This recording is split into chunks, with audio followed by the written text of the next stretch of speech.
ராஷ்டிரிய நேயர்களுக்கு வணக்கம். நான் உங்கள் யோகா அருண்குமார். தினந்தோறும் நாம் யோகாவில் ஆசனங்கள் மற்றும் முத்திரைகள் பார்த்துட்டு வரோம்.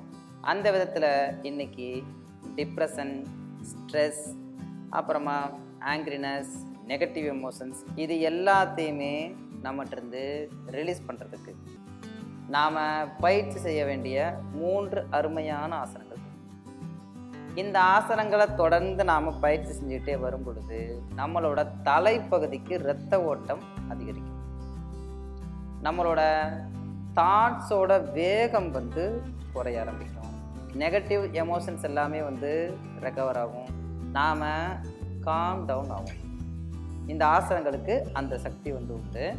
தொடர்ந்து நீங்கள் செஞ்சுக்கிட்டே இருந்தீங்க அப்படின்னா மிக அற்புதமான பலன்கள் உங்கள் உடலில் நிகழ்கிறத உங்களால் ஃபீல் பண்ண முடியும். இது ரொம்ப எளிமையான ஆசனங்கள் தான். எப்படி பண்ணுறது அப்படிங்கிறத இப்போ பார்த்துக்கோங்க. பார்த்துட்டு தொடர்ந்து பயிற்சியும் செய்யுங்க. உங்களுக்கு எல்லா விதமான பெனிஃபிட்ஸும் கிடைக்கும். முதல் ஆசனம் என்ன அப்படின்னா பாலாசனம். பாலாசனம் அப்படின்னா குழந்தைகள் செய்யும் ஆசனம். ஒரு குழந்தை எப்படி கால்கள் மடித்து முன்னாடி படுத்துருக்கோ அந்த மாதிரி படுத்துட்டு பண்ணுறது தான். இதை செய்கிறதுக்கு என்ன பண்ணணும் அப்படின்னா, ஃபஸ்ட்டு கால்கள் நீட்டி உட்காந்துக்கலாம். வலது காலை மடித்து அப்புறமா இடது காலையும் மடித்து இந்த மாதிரி கால்களுக்கு அடியில் கொண்டு வரணும். 2 குதிங்கால்களும் அந்த பேக் மசில்ஸில் தொட்டுட்டு இருக்க மாதிரி இருந்து வச்சுட்டு கைகளை மெதுவாக மேல் நோக்கி உயர்த்தணும். நல்லா மூச்சு வாங்கிட்டு மெதுவாக மூச்சு விட்டுக்கிட்டே அப்பர் பாடியை மெதுவாக முன்னோக்கி வளைங்க. உங்களோட மேல் உடல் உங்களோட தை மசில்ஸில் பட்டுக்கிட்டு இருக்கிறத ஃபீல் பண்ணணும். உங்கள் கைகள் ரொம்ப ரிலாக்ஸாக தரையில் பதிச்சுக்கலாம். உங்கள் நெத்தியை கீழே வச்சுக்கலாம்.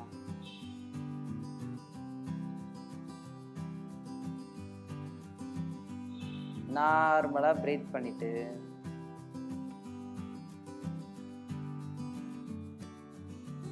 ரிலாக்ஸ்டாக இந்த போஸ்டில் ஒரு 30 செகண்ட்ஸ் வரைக்கும் ஹோல்ட் பண்ணுங்கள். இதை 2 செட்டு வரைக்கும் பயிற்சி செய்யலாம். 2 சுற்று மறுபடியும் நாம் பயிற்சி செஞ்சுக்கலாம். இரண்டாவதாக நாம் பார்க்க போகிற ஆசனம் என்ன அப்படின்னா அதோமுக ஸ்வானாசனம், டவுன்வர்ட் ஃபேசிங் டாக் போஸ். எப்படி பயிற்சி செய்கிறது அப்படிங்கிறத இப்போ பார்க்கலாம். இதை பயிற்சி செய்கிறதுக்கு முதல்ல நாம் குப்புறப்படுத்திக்கணும். மெதுவாக உங்களோட கைகள் 2ஐயும் உங்களோட தோள்களுக்கு பக்கத்தில் இந்த மாதிரி கொண்டுட்டு கீழே பதிச்சுக்கலாம். கால்களுக்கு இடையில ஒரு அரை அடி இடைவெளி விட்டு பாதங்களை நல்லா சப்போர்ட் பண்ணி பாத விரல்களை நல்லா அழுத்தம் கொடுத்து இடுப்பை நல்லா மேல் நோக்கி உயர்த்தி அப்படியே இதில் ஸ்டே பண்ணலாம். நம்மளோட 2 குதிங்கால்களுமே தரையில் போய் பதியணும். நம்ம தலையை நல்லா உள்ளே கொண்டுட்டு உங்களோட உச்சந்தலையை கீழே வைக்கிறதுக்கு முயற்சி செய்யுங்க. இந்த ஆசனம் இரத்த ஓட்டத்தை தலைப்பகுதிக்கு அதிகப்படுத்துறதுக்கும் நம்ம மேல் உடலில் இருக்கக்கூடிய இறுக்கத்தை குறைக்கிறதுக்கும் ரொம்பவே உதவியுள்ளதாக இருக்கும். அதற்கப்புறமா மெதுவாக தலையை வெளிப்பக்கம் கொண்டு வந்துட்டு 2 முட்டிகளையுமே கீழே வச்சுட்டு மெதுவாக பின்னாடி போய் படுத்துட்டு ரிலாக்ஸ் பண்ணிக்கலாம். உங்களோட மறுபடியும் பாலாசனா ரிலாக்ஸ் பண்ணிக்கலாம். இந்த அதோமுக ஸ்வானாசனத்தில் 15 செகண்ட்ஸ் மட்டும் பயிற்சி செஞ்சால் போதுமானது. 2 செட்ஸ் வரைக்கும் பயிற்சி செய்யலாம். அந்த மாதிரி பண்ணிங்கன்னா நல்ல பெனிஃபிட்ஸ் கிடைக்க ஆரம்பிக்கும்.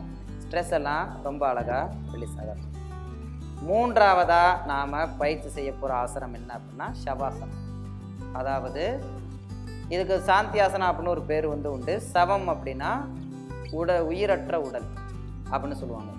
அந்த உயிரற்ற உடல் படுத்திருக்கிற நிலையில் நாமளும் படுத்துட்டு ஃபுல் அவேர்னஸோட நம்ம உடல் பாகங்கள் ஒன்றா கவனித்து நம்மளை நாமளே ஒரு ரிலாக்ஸான ஸ்டேட்டுக்கு இது மூலமாக கொண்டு போக முடியும்.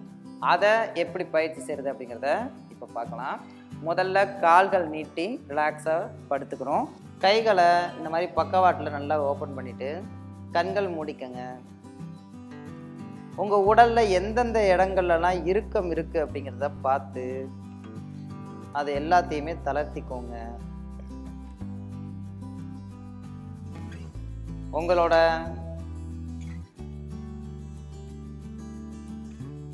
மேலுடலை கவனிக்கலாம். அதில் உள்ள இறுக்கத்தெல்லாம் விடலாம்.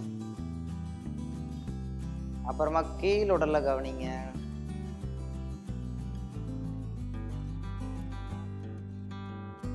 உங்கள் கைகளை கவனிங்க. உங்கள் தலைப்பகுதியை கவனிங்க.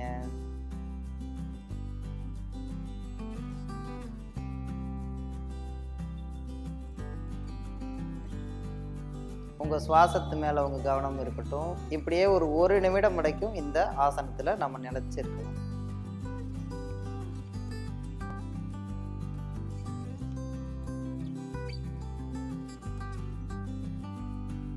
அதற்கப்புறமா ஒரு புறமாக திரும்பி ரிலாக்ஸாக நம்ம எழுந்துக்கலாம்.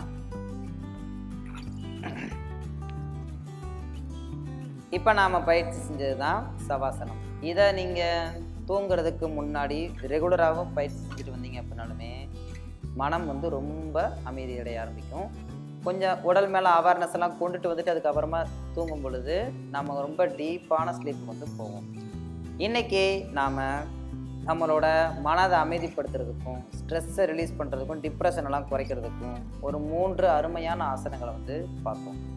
நாளைக்கு இதே மாதிரி இன்னொரு ஆசனா மற்றும் முதிரையோட உங்களை நான் மறுபடியும் சந்திக்கிறேன். நன்றி, வணக்கம்.